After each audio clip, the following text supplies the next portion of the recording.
বামেদের সময় অনেক ঘটনার কোনো তথ্য পর্যন্ত পাওয়া যায়নি, পুলিশ রেকর্ড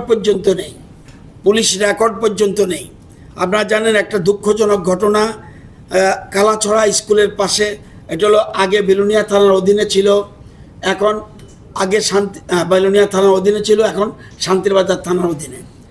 তাদের পরিবার মহেন্দ্র কুমার দাস উনি মারা গিয়েছেন, ওনার স্ত্রীও সেই দিন খুন হয়েছে, ওনার 2 ছেলে ওই দিন স্পটে খুন হয়েছে, আরেক ছেলে ওই দিনই ইনজুর্ড হয়েছে, হাসপাতালে গিয়ে মারা গেছে।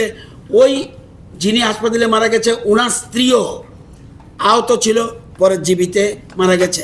এতদিন পরে ওর দাদু যিনি মহেন্দ্র কুমার দাস, ওনার নাতি নিকাশ দাস, ওনার বর্তমানে আরেক ছেলে জীবিত ছিল, তো ওনার ছেলে, তার জন্য আমরা সুপারিশ করেছি। এরকম অসংখ্য ঘটনা যে কল্পনা করা যায় না, যে কিন্তু অনেক ঘটনার এরা এসে কাঁদে, কিন্তু অনেক ঘটনার থানাতে পর্যন্ত রেকর্ড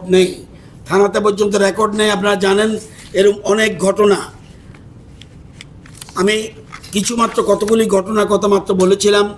আপনারা জানেন যে খোয়াইতে সোনাতলা জাতীয় কংগ্রেসের বিশিষ্ট আমরা কে সিপিএম খুন হয়েছে, যে কে কংগ্রেস খুন হয়েছে, আমরা কে বিজেপি, আমরা কোনো পলিটিক্যাল মার্ডার যদি হয়ে থাকে, সে বিজেপি হোক, সে সিপিএম হোক, কংগ্রেস হোক, এগুলিকে আমরা গুরুত্ব দিয়ে বিচার করি।